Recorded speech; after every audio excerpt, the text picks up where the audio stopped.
বড়ই অদ্ভুত এই জীবন, যে বাড়িতে এতগুলো বছর সেই জন্ম থেকে এত বড় হওয়া, সবটা কাটানো, নিজের আত্মীয় পরিজন, নিজের বিছানা কাঁথা জিনিসপত্র সমস্ত কিছু ফেলে হঠাৎ করেই চলে যেতে হয় নতুন এক বাড়িতে।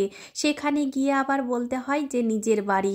সত্যি বলতে এটা মানিয়ে নেওয়া কিছুটা কঠিন হলেও তবে দুপক্ষ থেকে যদি অনেকটা সাপোর্ট পাওয়া যায় তাহলে কিন্তু এই কঠিন জিনিসটাও জলের মতো সহজ হয়ে যায়। মেনে নেওয়া, মানিয়ে নেওয়া সবটা কিন্তু জন্ম থেকেই সবার ক্ষেত্রে বিভিন্নভাবে চলতে থাকে।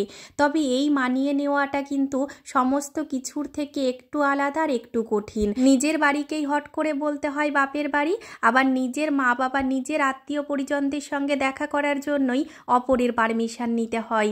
জিনিসগুলো সত্যি শুনতে অনেকটা সহজ মনে হলেও জিনিসগুলো মানিয়ে নেওয়া আর মেনে নেওয়াটা কিন্তু বড্ড কঠিন। তবে আমরা মেয়েরা কিন্তু এভাবেই হাসি মুখে দিনের পর দিন সবটা করে যাই।